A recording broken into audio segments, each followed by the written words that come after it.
In California, I played Body Body for the program director. He said, man, what is that? Yeah. I say, this a hit, sir. You got to believe in your music. Because most of y'all change y'all music because somebody tell you, oh, bring me another one. That's a fact. The program director told me that, bring me another one. I came back the next week. He said, what you got, Pete? I said, I got Body Body. He said, I told you to bring me something else. Yeah. He said, come back next Tuesday. I came back next Tuesday. He said, what you got? I said, I got Body Body. Dude pulled me to the side. He said, bro, I'm meeting with you, and I told you to bring me. I'm going to give you one more chance. Come back next Tuesday. I came back next Tuesday. I got Body Body. Look what he hollered. He said, man, look, I'm going to play it one time. I want you to come up here no more. If the fans say they don't like this, I'm done with you. We good? I said, please put it on, sir. He put it on. He asked people, what y'all think? Man, I love that Body Body. Right? And so, but imagine if I brought him something else, I wouldn't be here where I'm at because I didn't believe. People know when you don't believe in what you have. And so I'm like, bro, I had family members, right? So think about family members heard that my record was like, man, you tripping. I'm like, what you mean? Man, put that two-pot in, bro. You tripping. I said, okay. All right. One day I'm going to be big. All right, what's going on out there, everybody? Y'all heard Master P say what he had to say. You know, Master P is a legend in the game. He's been in the game for decades. And to see how he started was like really dope because you don't know how hard it is for people to actually go through stuff and then actually never give up. Because a lot of people in the world give up. And you see that the guy kept telling him to come back with new music and he refused to do that. He got the music he got. And that's the music that sound good. And to him, and he believed that the people was going to love it, and the people did love it. That's one thing Master P got, and is a legacy forevermore, that the people did love his music. And so that guy telling him to not play his music and bring other stuff because he wasn't from the South. He in California, they got a different sound. And at that time, it was really regional. Like, so your music in your state or your city is what mostly people listen to. It's not like they listen to all of the celebrities because it wasn't a lot of celebrities on the radio and the TV like that. But as you see Master P's talking, he's talking about how he never gave up on himself. And that's key to try to keep in mind when you're actually building your brand or building your business or trying to make money or trying to make an impact. You cannot give up on yourself. When you're making things and creating things, a lot of times you need people to support you. But even Master P said his own family did not see the vision. They looked at him and was like, hey, who cares? This is not good enough. I'm not a fan. And so now what does that leave Master P? Having a scrape and scoundrel to try to see if he could build some higher element of his brand for himself. But it was hard, you know, and he said he traveled, he went door to door. He did everything he could, radio stations, nightclubs. He went everywhere to make people hear his music. I don't know if that's still around like it should be today because of the radio stations not being so relevant today as far as being a place where you play your music, because most of the places that you play your music now is on the streaming apps.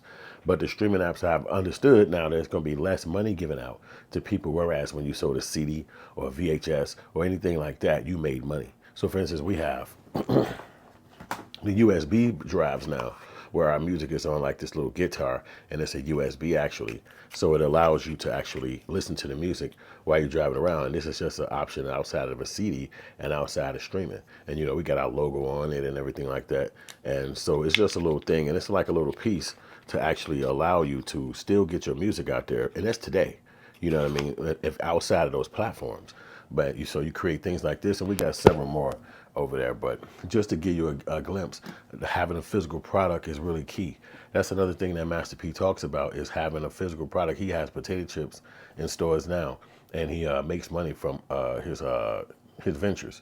But music is not so much of his career objective. He doesn't do music like that no more. So you see Master P, and it's like, well, Dad, whatever happened to him doing music? He stopped.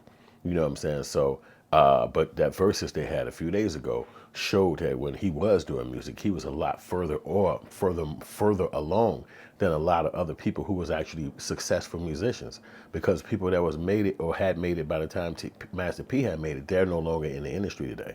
Why is that? Some people like Jay-Z, Beyonce, whoever, they are still in the industry and they still make music and they still tour and they still got money.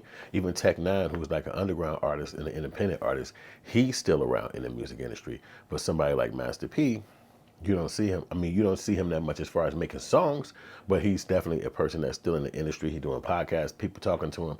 He built a legacy that was so strong. It's been 25 years, and now they're able to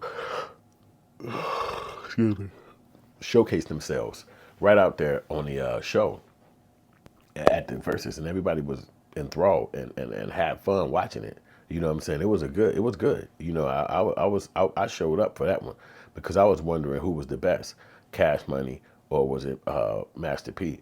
And I think we all figured it out right there. It was Master P and his crew. So it was really a dope thing to experience seeing those guys. But I do believe that Master P has shown the world that he is the king of hip hop, as far as from the South and definitely from New Orleans. You know, so whereas old boy and them are talented, they not Master P stylists. And I like Baby and them, but when you talk about coming up against Master P, they didn't have what it took. So they actually lost that battle. But they still showed up, and they still from New Orleans. And so some beef they had back in the day kind of got quelled. It don't seem like that's so much of a big deal no more in their little world. But, you know, it was not even saying little world, but I'm just saying they don't seem like they beefing no more about that. You know, they could be in the same room. It's been 25 years. I guess friends or family members have been affected by their beef, but they, at least in the music industry, feel like, yo, we can get back around each other and we can do this shit without having a shootout or whatever, you know what I'm saying, because of the beef that they always intertwined in. But, you know, Master P has made a superior steps into being the leader of the hip hop game. And I just respect the hell out of P, you know what I'm saying, because he made it from nothing. And by still having a relevant conversation and people listening to him and still can make new music and still got all of those people standing side by side with him from New Orleans who was in No Limit with him. That was a sight to see. So I think that he gonna be around for a lot more if he ever decide to get back into music or just stay in the business world. He gonna have a lot more people who he impact with his message, you know what I'm saying? So if you like his message, if you like this video, definitely like and subscribe. Definitely share this video on your social media. And I definitely appreciate y'all checking us out and watching us over here. Y'all have a great day, and I'll see you in a minute. Peace. You're not in the music business until you have a hit record. I don't care how many trucks you go by, how many ones you rap. You're not in the music business. I wasn't in the music. I had all that. I had the chains, I had the cars, I had all that, but I wasn't in the music business till I got a hit record. I had to go down to them radio stations, go to these clubs. That's why I came to New York. I said, man, if I could take over New York, I came with Body Body. I remember in California, I played Body Body for the program director. He said, man, what is that? Yeah. I say, this a hit, sir. You got to believe in your music. Because most of y'all change y'all music because somebody tell you, oh, bring me another one. That's a fact. The program director told me that. Bring me another one. I came back the next week. He said, what you got, Pete? I said, I got Body Body. He said, I told you to bring me something else. Yeah. He said, come back next Tuesday. I came back next Tuesday. He said, what you got? I said, I got Body Body. Dude pulled me to the side. He said, bro, I'm meeting with you. And I told you to bring me. I'm gonna give you one more chance. Come back next Tuesday. I came back next Tuesday. I got Body Body. Look what he hollered. He said, "Man, look, I'm gonna play it one time. I want you to come up here no more. And the fans say don't like this. I'm done with you. We good?" I said, "Please put it on, sir." He put it on. He asked people, "What y'all think, man? I love that Body Body, right?" And so, but imagine if I brought him something else, I wouldn't be here where I'm at because I didn't believe. People know when you don't believe in what you have. And so I'm like, bro, I had family members, right? So think about family members heard that my record was like, man, you tripping. I'm like, what you mean? Man, put that two-pot in, bro. You tripping. I said, okay, all right, one day I'm going to be big.